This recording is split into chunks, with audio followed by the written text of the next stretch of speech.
Good morning. I hope you all had a great weekend. Really cool to have you here. Going to be a fun day. One big announcement is that for lab this week at 110, we're changing rooms. Honestly, it's a better room. We're going to change to 2501, which is the same room that my web-based group meets. So this is a last-minute change, but it is kind of cooler for us. I'll put a note on here, so if you come down here at 1 o'clock and stuff and say hi, I'll have a note that says go up to 2501. But we will meet in 2501. It's a lot closer to the lab room. It's a room with more chalkboards and stuff like that. It should be pretty cool. So today at 1:10 p.m., 2501, much closer to the lab room than this room is right here. And when you come to 2501, you'll turn in the lab from last week if you haven't done so already, the 8 bottles lab. Problem set number 1 will be up. And how this will work is you'll hold on to problem set number 1.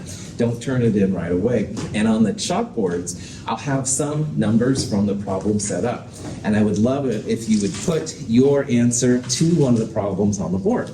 You don't have to sign your name to it, all right? So we won't say, oh, Savannah, what are you doing here? No, you don't have to do that kind of thing. You just put the answer to it. It's a way for us to discuss them, like the problem, and we'll go over each of the problems. You'll self-correct your work, so you totally miss a problem, it's no big deal. You still have time then to fix it before turning it in. And then quiz number 1 will be up after that. You can use a periodic table, won't be that helpful this time, but you can. You can also, though, have a page of notes. And I've seen some of your pages of notes, looks really cool. 8.5 by 11 piece of paper, both sides, handwritten only, nothing photocopied, no computer generated things. Totally awesome. You'll staple that to the back of the quiz when you turn it in. And then we'll go next door to 2507, which is a lot closer, and do the density in-class lab. And remember, there's in-class versions of lab and online version. You want the in-class version, all right, not the online version. It's a cool lab where we'll explore calculations, density. Oh boy. Questions? Any of this kind of stuff? Is the 2501 room change just for today? It's a permanent change. It's a permanent Yeah, change. that's right. That's a good question. Yeah, permanent change. And for how this class rolls, it'll be a cool change. Yeah. So for the 2501 change, does this count for the 9 o'clock session? Well, No, just the lab session. That's another good question. You bet. It's only for lab. It will be now every week, and but it's only for lab. We'll still meet here for lecture and stuff. Excellent question, too. Yeah. So we were in like 2507 last week. That's right. Still part of that same lab block. You bet. It's right just a couple of rooms down from 2507. It's the second level of the Mount Hood campus, not the first level. Good question. Again, sorry about the confusion here, but it is a good thing in the long run. All right. We left off on Friday talking about significant figures and how to find how many numbers were significant. We talked about, for example, how 278 has 3 significant figures. All non-zero numbers in a measurement count as significant figures. So this would be 3 significant figures. Zeros are the weird ones, all right? And if the 0 is after the decimal and after non-zero numbers, it is a significant figure. And I like to think about this as chemists are lazy, all right? We wouldn't write that 0 there unless there was like a reason. So if you see a number like 11.70, that 0 is significant for significant figures. Now what we're going to do is see how we can use them in calculations. And multiplication and division is probably 90% of what chemists do. When we do density measurements, calculations, most of the time it's multiplying and dividing. And the idea is you only want to report the smaller number of significant figures. So here's 278 3 sig figs. Here's 11.70 4 sig figs. This has fewer significant figures than the bottom part does. So we're going to report this number to just 3 significant figures. Now in your calculator, you're going to get a gazillion number of sig figs, too many, all right? And in science, where we're always measurement based, we only want to report the numbers which have some kind of meaning in measurement. So 3 sig figs, in the calculator, you get this number, 23.7, We're gonna round up, talk about that in a little bit. If the first number you drop, which in this case is a 6, is between 5 and 9, you round up. If it was between 0 and 4, we'd leave it alone. So in this case, the 6 means we're gonna round up the 7 to an 8. 23.8 would be the best number here. Now, the good news is, most of the time in chemistry, multiplying and dividing is the way that we roll. And the also good news is that most of the time people are really good about figuring out sig figs, multiplying and dividing. It's not too funky. 3 sig figs divided by 4 sig figs, you get 3 sig figs. If you multiplied these numbers together, you would also get 3 sig figs. Always the smallest number of sig figs goes forward. The one that's a little harder for people is when you add and subtract.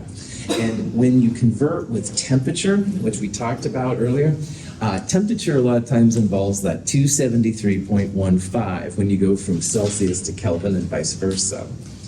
When you add and subtract, that's where the doubtful digit comes in.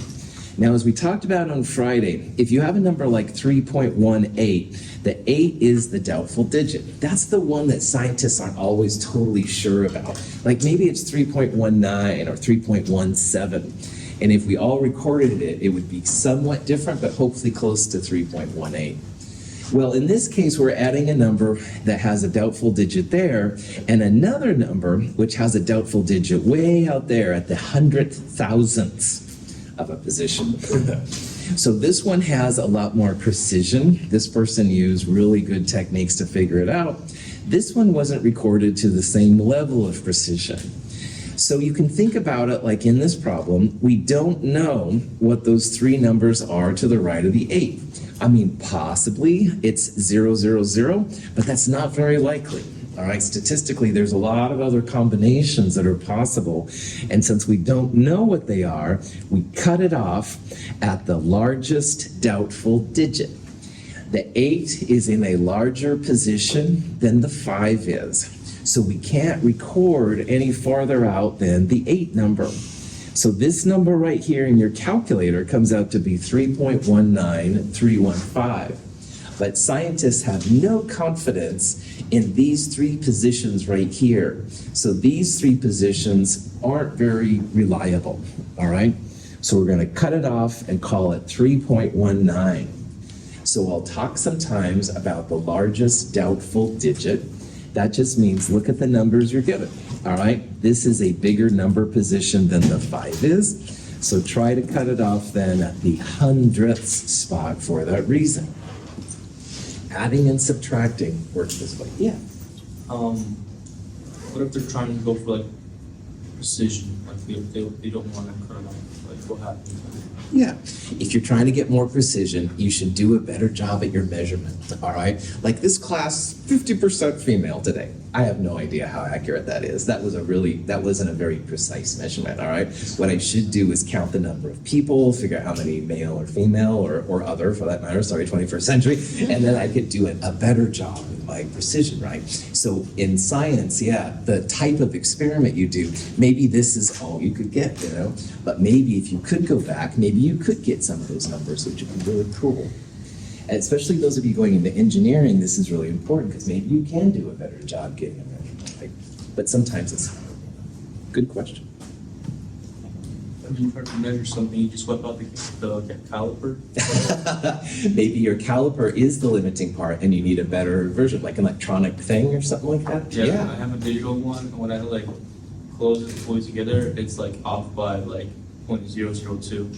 So it's not really as precise as you think it would be, but You're seeing in live action there where the doubtful digit comes in, because there's always that plus or minus a little bit, but hopefully your digital version gives you a somewhat good value and stuff. Welcome to the world of experiments. Now, rounding off, I already babbled, but anyway, the punchline here, if you're gonna round off a number, and the first number you drop is what you look at. And if the first number you drop is between 0 and 4, just drop it, leave it alone. But if I'm like the last example, it's between 5 and 9, round up. So I know that's as clear as mud. Let's look at some examples. 2.4271. Let's say we wanted to round that to 2 significant figures. Start on the left. So the 2 and the 4 are both legit. The 2 right there is the first number we're going to drop. And that number is between 0 and 4, so you just leave it alone. 2.4 would be the best answer. The next one here, 4.5816, if we're going to round this to 2 sig figs, 4 and 5 count. We'll cut it off after the 5. You look just at the first digit you drop, and that 8 is between 5 and 9, so that means we're going to round up. So this 5 becomes a 6, 4.26. 4.6 would be the right answer. Referring to the last slide with the addition, do you round before or after you add the two numbers together? So you always put the numbers in the calculator as is with all the digits, don't round anything. And when you get the final answer, that's when you do this kind of process here, all right? But don't round anything until the very end of the problem. And that's actually something really cool that you brought up. Good call. Yeah. You do the same thing with sig figs, you don't try and like dumb it down, so everything gets in the same equation in the same amounts of hundreds or thousands of places. Yep. I like the way you put it. Don't dumb it down until the end. That's perfect. You will get different numbers if you add sig figs too early, all right? So this process you do just at the very, very end when you put all the numbers through. Good call. All right. The textbook's got a weird thing about rounding with 5. Totally ignore that. That's lame. I've never heard of it before. The punchline, 0 to 4, don't add anything. Don't round up. 5 to 9, round the first digit up by 1. Okay. So here's an example. Let's say we're going to round this number to 3 significant figures, 0.003035. So in this question, what I am testing you on, first of all, is where do the sig figs start? How many sig figs are there? And what do you do to round it up? Now, there's a lot of zeros in here. There's zeros before the non-zeros, zeros after the non-zeros, and a 0 in the middle of them. Are the first 3 zeros, are those significant, or all of those placeholders? Placeholders, well done. And you can test yourself on this, because if we were to make this a scientific notation number, it would be 3.0350 times 10 to the minus 3. So those first zeros are not significant. Those are placeholders. In science, we need to know if it's a number that's like 30 or if it's 0.0030. And that's where those initial zeros come in. And you can test yourself then by thinking about a scientific notation. Now, this 0 is at the end of non-zero numbers and after a decimal. Is that last 0 a significant number? Yeah, totally. I see a lot of you saying yes. Well done. This 0 counts, all right? This is the chemists are lazy. We wouldn't write it down. It's a dumb expression, sorry. Chemists are lazy. We wouldn't write it down unless there was like a reason, all right? So yeah, so that 0 counts. And all zeros in the middle of non-zeros count too.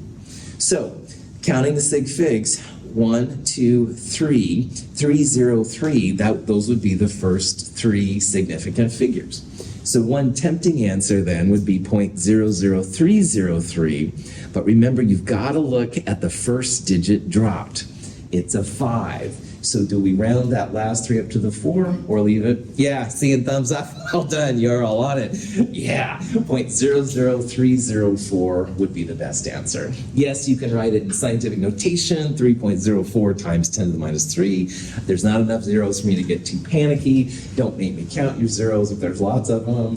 These numbers either way are fine. Well done. Any questions? Once in a while, we will do what's called a mass percentage in chemistry. So for example, if you have 100 grams of this substance that's 30% lead and 70% oxygen, 100 grams would mean you'd have 30 grams of lead and 70 grams of oxygen. All right, no problem. Now, Rory says, screw you, Russell, I want to have 1 gram and have 0.30 grams of lead and 0.70 grams of oxygen. Not a problem, all right? You can decide what it is. You want to have 50.7 grams of something? No problem. Multiply by 0.30, multiply by 0.70 for the oxygen, you're good to go. 100 works well for me. People use 1 gram, that's fine, whatever works for you. But I bring this up because these are susceptible to significant figures as well. So just realize that both of these ways are fine. As of right now, 30% and 70% without a dot, 1 sig fig. So just be careful that these things will be susceptible to sig figs and blah, blah, blah. Here's an example with a sig fig thrown in. There's several versions of penicillin that are available, and this is penicillin F I found online. Penicillin F, 53.829% carbon. By the way, they announced the Nobel Prize winners in medicine today. 2 people working on mRNA kind of things. Sounded really cool. Anyway, it's above my pay grade. But anyway, it's woohoo, Nobel Prize. All right, prop that back on. Not sure why it fell off there. But anyway, back to scheduled programming. We have 75 grams of penicillin F, and we want to know how much carbon is in the penicillin F. Well, this number right here, again, with the way I think about it, would be 53.829 grams of carbon in 100 grams of penicillin F. If you use 1 gram, of course, just move this to the left, 0.53829 grams of carbon in 1 gram of penicillin F. Either way, it's fine. We have 75 grams. We want to know how much carbon is inside it. So what you can do then, 75 grams of penicillin. I used 100 grams. It's how I roll. This many grams of carbon. Calculator gives you a gazillion sig figs. But remember, 75 grams, 2 sig figs. Gonna cut it off after 2 sig figs, the 4 and the 0. 3 is between 0 and 4, don't round up.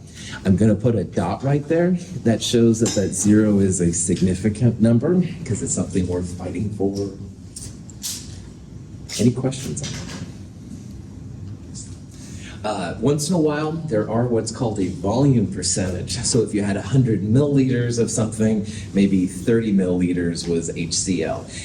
We won't use those in this class. They're not used a lot in chemistry, once in a blue moon. Almost all of our percentages will be mass-based, grams, all right? So just kind of keep that in the back of your mind. All right, so that's actually it for chapter 1. Now, at the end of each one of these chapters, there's something that looks like this. First of all, there's all kinds of dorky things. This one cracks me up, your body has ran out of magnesium. OMG, 0 milligrams, all right, as well. Or 0, anyway, whatever, it's no big deal. Up here are the parts I want to talk about. At the end of every chapter, there is a study guide and a concept guide. Study guides are in the companion and online. They're like bulleted highlights of the kind of things I think are important in each chapter. Concept guides are a series of worked problems for each chapter. So if you're curious about some sig figs, looking at the chapter 1 concept guide will give you an idea of how to do the problems. This particular one, there's a chapter guide 0, which is just some math overview. If you're having questions on math processes, that's one way to do it. After this slide, I won't normally show this during lecture, but after this slide, there is a slide of what I call important equations, and they're not always equations, it's more like kind of an overview of some things. So for example, here's the 5 metric prefixes that are kind of cool to know. A centimeter cubed is equal to a milliliter, stuff like that, some important concepts. And then after that, there's actually some worked problems, end of the chapter problems. And so here are some sample questions you might see. Sig figs, oh boy. Anyway, the next page has answers. So it's another way to kind of check yourself, see what's happening. Again, you can see all of these things in the companion if you look under the chapter 1 PowerPoint notes. Any questions? All right. So, chapter 1, honestly, kind of boring. All right, it's like all the important things you need to know, but it's not always what I consider to be the most important. But chapter 2 is pretty important, and I'm going to break chapter 2 into 2 parts. So we're going to see that there's a chapter 2 part 1 and a chapter 2 part 2. Now chapter 3 has been hybridized and cut up into several different chapters. So just realize that this particular chapter 2 part 1 is almost all of chapter 2 as well as a little bit of chapter 3. So you can always tell what chapters of our textbook here at the beginning. But more importantly, what this section's about, this is now about atoms, molecules, and ions. So the smallest pieces of the compounds, that's what we're going to start getting into. We haven't really talked about chemistry per se yet. We're only talking about, sig figs and stuff like that. And that's important. But now we're finally going to get into some more actual chemistry things. So, woohoo! Hang on. This is kind of a dorky picture, but here's all the positive ions attracted to the negative ions on the other side. So we're going to start talking about the attraction that keeps the atoms together, the glue, all right? There's a couple different kinds of glue that's used in chemistry, and we'll talk about both of them in this section. But first, let's talk a little bit more about the atoms themselves. Now, atoms weren't always known as they are now, but the current model of the atoms look something like either this or this. There's hydrogen and there's oxygen. So let's look at these two pictures just real fast. First of all, notice that hydrogen is smaller, and that's intentional. Hydrogen is a smaller atom than oxygen, and we'll talk about some of the ways that make atoms bigger and smaller. Now, if you have a whole bunch of, let's say gold this morning, because I have money. Anyway, let's say I had a whole bunch of gold right here, and I'm like, hey, I should split this up to the class. So I split it up into 20-some pieces, and I give you each one of them. Oh, but then a student comes in late, and I've said, okay, well, here, you can have half of mine, and I give them half. Well, then another student comes in, and I give them half of half. And I keep cutting my gold, and cutting my gold, and cutting my gold. I'll finally get down to the smallest piece of gold, and I'll no longer be able to cut that open apart and still have gold. All right, and it is possible to get down there. It's harder. I couldn't do it here on the desktop, that's for sure. But the smallest piece of gold is called an atom. So while gold, the element, is like something you can hold in your hand sometime, you'll have like a piece of gold. All right, you can keep cutting that gold, cut, until you get down to the smallest piece, which is called an atom. So all the atoms look something like this. We're breathing in oxygen. It's not individual atoms of oxygen. A whole bunch of oxygen is going into us. But as a model, knowing what an atom is really cool. Now, atoms are consisting of several different things. This blue shimmering stuff, that's where the electrons are. And we're going to talk about why they're shimmering, what that means and stuff towards the end of Chem 221. But just for right now, electrons are on the outside. The middle of the atom is called the nucleus. And nucleus consists of protons and neutrons. So the three subatomic particles that make up all atoms are protons, neutrons, and electrons. Electrons on the outside, protons and neutrons in the nucleus in the middle. And again, all atoms will look something like this. The size of them will change a little bit, and we'll talk in this section about what's going on. So atoms contain protons, neutrons, and electrons. Protons and neutrons are in the nucleus, in the actual middle of the atom.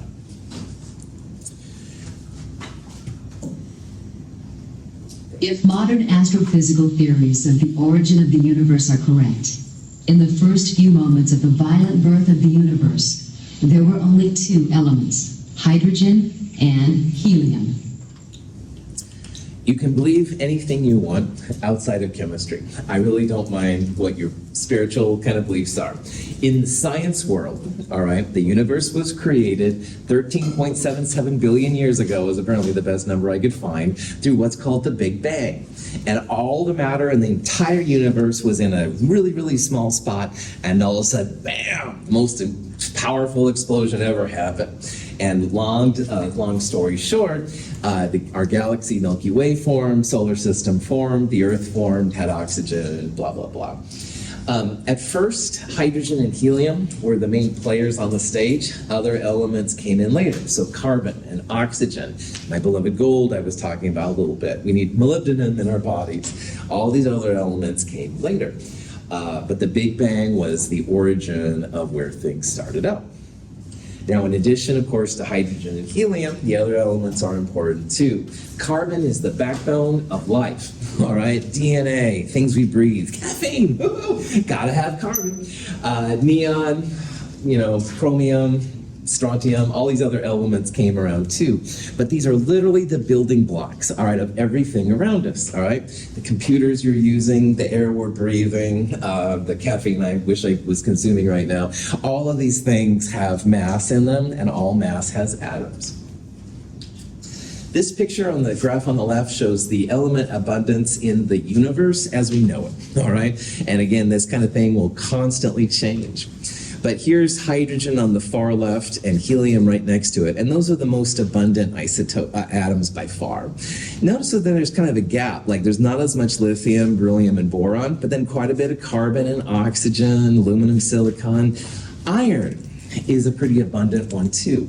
Now overall, these elements, you'd imagine it would go like this. So uranium will be a lot less and stuff than the rest of it. We'll talk about why iron is so big in Chem 222, but in the universe, this is what we see. There's mostly hydrogen and helium, and a little carbon, oxygen, aluminum, silicon is just nice for us here on the planet Earth. Now in the Earth, it's a little bit different. On the crust of the Earth, silicon and oxygen are most abundant. When you go dig dirt, most of it's silicon, oxygen kind of compounds. But in the atmosphere, which of course is critical for breathing, nitrogen and oxygen are definitely the most abundant. So depending on where you're thinking about, you could talk about which elements are most abundant. Hydrogen and helium, the gravity of the Earth is so weak that it floats away into space. So all the helium and hydrogen, one day, it's out of here, man. It's going other places. Chemistry has changed a lot over time. And in the old days, Aristotle used this theory by a guy I can never pronounce, Empedocles, I think. Anyway, Aristotle is who I always blame. I mean, who I always give credit for. Anyway, Aristotle thought that there were only 4 elements: fire, air, water, and earth. The old periodic table made up. Anyway, these people then pushed this idea, and how combinations of fire and earth became dry, and water and air became wet. And believe it or not, this was chemistry for 2,000 years in most of the world, which is just crazy. It's unfortunate that this theory persisted. It definitely kept chemistry from progressing very far. There were definitely some exceptions, like in Africa and the Middle East. They were doing some cool things. They discovered sulfuric acid, for example. But overall, this was kind of chemistry for a long time. I say unfortunately because I wish they would have listened to this person. This person's name was Democritus. Now, Democritus was in another part of Greece at the same time as Plato. And amazingly, this person had some really cool ideas. Now, I want you to think about, this was BCE, this was before, 2000, before the time of Christ and all that kind of jazz. These people sat around campfires at night. They had no electricity. I don't think they had, plumbing, all right? But anyway, they sat around campfires and talked about what matter was probably like. And Democritus had some cool ideas. He thought that there were actually atoms with structure and volume, these small pieces. And he used the idea, like I just used a while ago, about gold. He says, if I cut up gold into small pieces, eventually there's only going to be a small enough piece that it won't, if I break that up, it won't have any more types of gold to it. And he called the smallest piece of matter atomos, I believe, in Greek, which is where we get the term atoms. Now, unfortunately, as I understand, and my history isn't super good here, Democritus was from a part of Greece that wasn't considered as cool, all right? It was kind of the sticks, all right, rednecks. I don't know what they were, but it wasn't like the academia, like Plato and Aristotle were. So people kind of laughed at him. They thought he was kind of an idiot, and, go back to your moonshine or whatever the equivalent was in Greece at this time. But, if only they would have kept his ideas going, it would have been cool, but alas. But anyway, the idea of an atom came from Democritus's idea, and it turns out that it was actually a pretty cool idea. So then we can fast forward many millennia until the 1700s to 1800s. And John Dalton is considered to be the Newton of chemistry. Now, Isaac Newton in physics was instrumental in creating the ideas of gravity. He created calculus. He was a very eccentric person, kind of interesting, but he really brought physics into the modern age. And John Dalton is often attributed with being the Newton of chemistry, like someone that brought chemistry into the modern age. He created a book called The Atomic Theory. And in his book, he said atoms cannot be created or destroyed. He said that atoms of one element are different from other elements' atoms. So if you had an atom of gold, it would be different from an atom of magnesium. And that would be different from an atom of oxygen, etc. He also proposed that there must be some kind of way to measure the masses of them. And now we use what's called the atomic mass unit, AMU. Now the AMU is a super, super small amount of mass, 10 to the minus 24 grams, all right? There's 454 grams roughly in a pound. So this is orders of magnitude smaller. Sometimes in especially medical circles, you'll see so many Daltons, DA. This is a reference to John Dalton because he was the first person to propose it. It's just a very, very small amount of mass that can be used to describe different atoms. He also postulated that chemical change, chemical reactions involve breaking of these bonds, so the atoms are now in new combinations with other things, which is pretty cool. He didn't include the idea that atoms actually have some kind of structure. So, I mean, this wasn't like the end-all of atomic theories by any means, but it was at least a start. And most of these things work really well. Now, atoms cannot be created or destroyed at the time was considered to be really important. At the time of Einstein, though, which was, of course, 20th century, we began to see some cracks in that. All I'll say right now, before we get to Chem 222, is that it's very, very difficult to create or destroy atoms. I won't say impossible, but it's very, very difficult. So my hat is still off to Dalton, all right? A lot of homage here, definitely, for getting chemistry into the 21st century. An electroscope is a device used to detect electric charges. If we induce a charge in a rod and then touch it to the electroscope, the leaves in the electroscope become charged and separate. The experiment demonstrates that like charges repel one another. Another key player in all of this is Ben Franklin. American, all right. Anyway, Ben Franklin, American Revolution, stuff like that, did a lot of cool things. But anyway, he did a lot of work with electricity, which will also be a player as we develop this idea of the atom. In Franklin's theory, Franklin realized that there are opposite charges, positive and negative. An interesting thing about these charges is that the opposites attract. So sometimes in my lectures, I'll use like one hand up. You can think about this as a positive charge, and one hand's perpendicular sideways, which is negative. And opposites attract. But if you have like charges, they repel. So the negatives repel, positives repel. On the other hand, positives and negatives attract. So if you're in a relationship and you're with someone that's opposite, well, welcome to Ben Franklin's world. But anyway, neither here nor there. In chemistry, that's really important. Positives and negatives attract each other, but negatives repel, positives repel. In Chem 223, this will become important. You don't create or destroy any charge. So all the negative charges and all the positive charges are going to be there from here until the end of time, at least according to theory. We'll talk about why that's important in Chem 223. Just keep that in the back of your mind a long ways. Here's another interesting thing.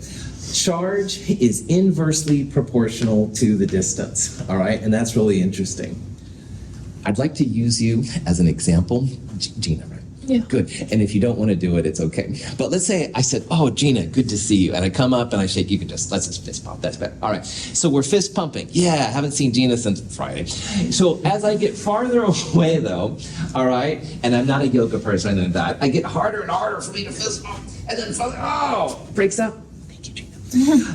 As I get farther from Gina, the fist pump gets weaker, all right? I start to get farther and farther and farther and farther apart until finally there's no more fist pumping going on. So what that means is that the positive-negative attraction goes up as the distance goes down. As the two get closer together, it's stronger. On the other hand, I started to get farther and farther from Gina, my fist pump went down more and more.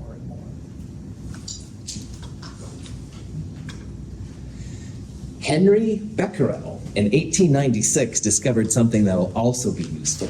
Becquerel was using photographic plates, which were at the time basically a silver nitrate emulsion. In lab last week we used silver nitrate, that liquid that would turn my finger brown if I didn't wash it off, but I showed you it washes off and I don't have any brown spots on me. Anyway, he was using these photographic plates, and he placed them next to a uranium sample of pitch blende, and all of a sudden his plates were like exposed, and he was like, what the heck happened? So he got some new plates. He figured out something was coming through the container of the pitch blende and through the container of the photographic plates and exposing his things. It was looking like you were getting a film reaction, and he called it a ray. And that's where radioactivity comes from. The silver on his photographic plates was reacting with the rays from the radiation coming from the uranium. And so he was the one that first coined the term radioactivity.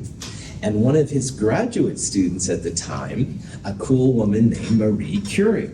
And Marie Curie definitely rocked chemistry.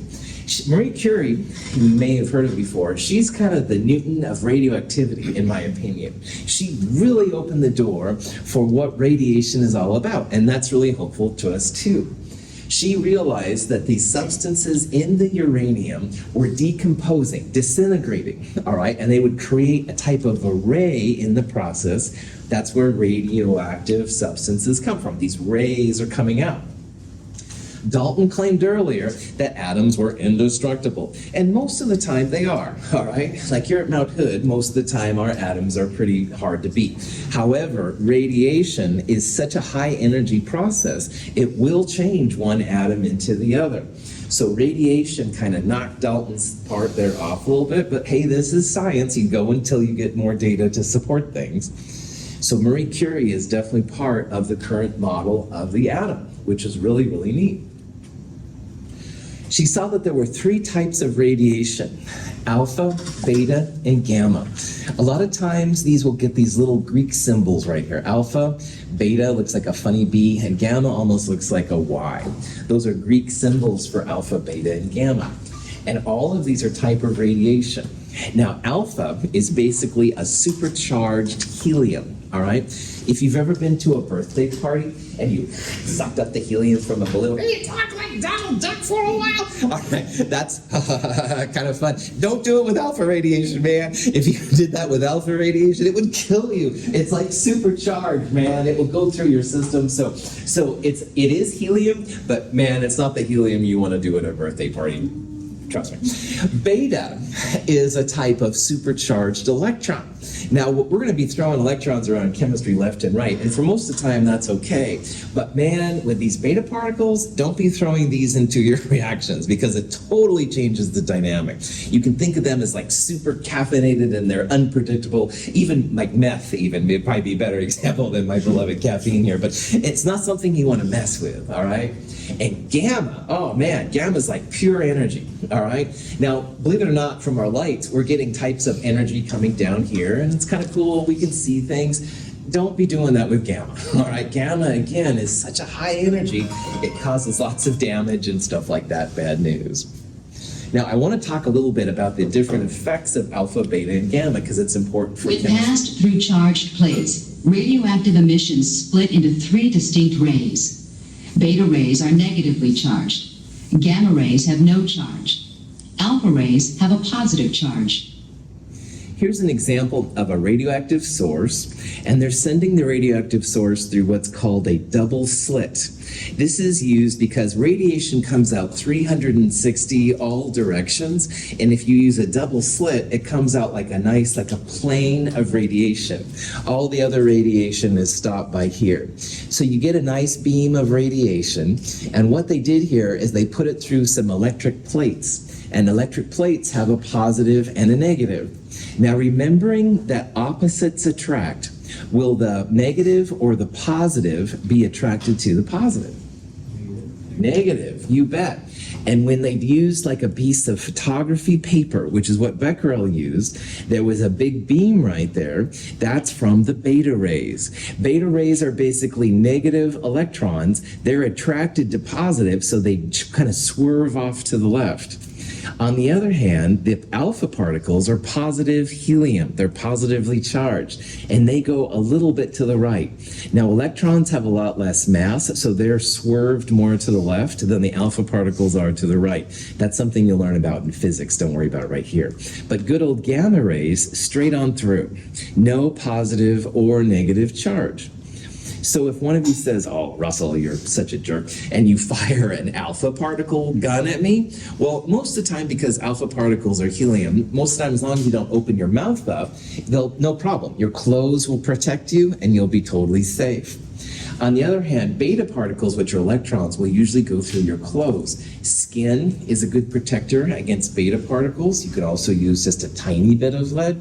But man, if someone fires gamma radiation at you, run, all right? Because it's basically distance or a ton of lead that's going to protect. It's really, really hard. Alpha and betas have positives and negatives. They also have mass, so they're more easily stopped than radiation. It's kind of cool to think about the differences. All right, I saw several hands up, so go ahead. Why is lead used as the element to like block off like radiation? It's pretty dense, so it's better at absorbing things, and it's also relatively common and relatively cheap, all right? There are more dense things like iridium or osmium, but those are toxic and not as common. But in theory, those would make better deflectors, I would argue anyway, than lead would be. So basically, with the uranium or the uranium example, so it's giving off all three of those different types of rays, right? So Right. as the uranium is decaying, it's also giving off charged helium. Yes, that's right. So eventually your sample would like run out, all right, and you wouldn't have any more. We'll talk about how these elements decompose and stuff over time, but the process, a small amount has so many atoms that it takes a long time for it to run out and stuff, which is cool. Dude, cool shirt, by the way, just like DRI. Thank you. Oh, yeah. All right. Prophet has to remain on here. I don't want to say anything else, but other questions? Sorry, you don't have to like my music either. Yes. So on X-rays, do they use beta rays? Good call. All of these are types of radiation. These actually have mass. X-rays are closer to gamma rays. All right, it's like pure energy. Gamma rays are higher energy than X-rays. So X-rays maybe would be stopped by 7 centimeters of lead, for example, but it would also go like straight through right there. At the end of Chem 221, we'll talk about how X-rays and gamma rays work with respect to like visible light and stuff like that. Good question. Yeah. When you say absorb, is that kind of like the idea of like it refracting inside of the material and just kind of like dying out over time? Good question. Refracting technically is when you make it go to the left or the right a little bit. So these two are being refracted, right, move to the left. When they hit the photographic plate, that's when I would say they're being absorbed, like their energy is being used for something, if you will. That's how I would describe refraction versus absorption. Yes. When all of these like radioactive particles hit the substance that they're, projected at, does the substance, does it have radioactivity afterwards, or does the energy from the particles kind of like dissipate? Good call. It depends what the substance is made of. A lot of times you do have nuclear transformation, so your atoms will change into something else. And if those new atoms are radioactive, which does happen sometimes, you can't have residual effects from those. But sometimes the new substances will be like carbon and they won't be radioactive. We'll talk a lot more about radiation in Chem 222, and that's when we'll see how there's many different pathways that are possible and stuff. All right. So let's say that we have a glass rod, we're rubbing it with silk, all right? And we actually get a slightly positive charge when you rub a glass rod with silk, which is kind of cool. And it says, what kind of radiation would be attracted to the glass rod? Alpha, beta, gamma, cosmic rays, or none of the above. The important part here is that your rod has a positive charge. What kind of charge will be attracted to positive charge? Yeah, negative. I see. Yeah, nice job. The negatives are attracted to positives. Opposite attract. So of these radiations here, which one is the negative one? Beta. Nice job.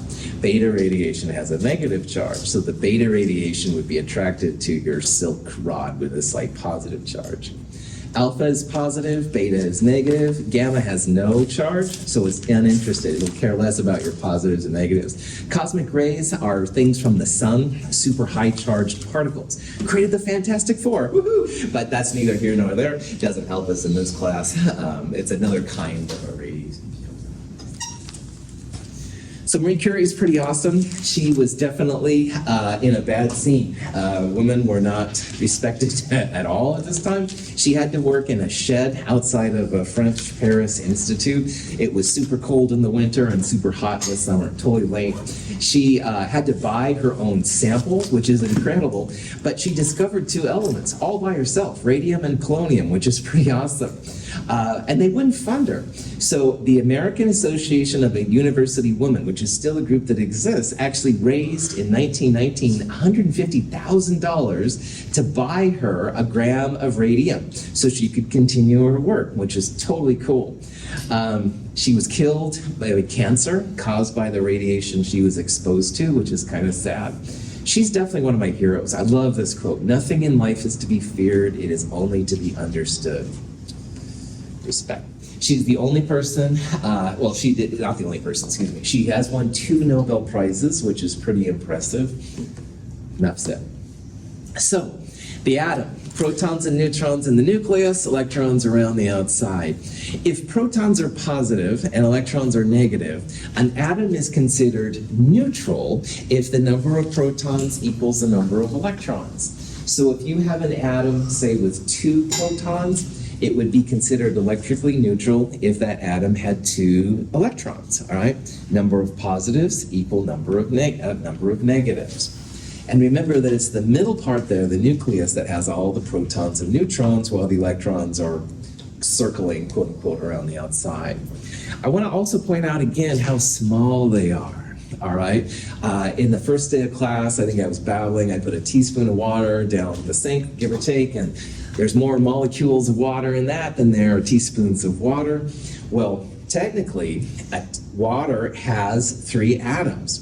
So if you want to talk about the atoms, a teaspoon of water has 3 times as many atoms as the Atlantic Ocean has teaspoons of water.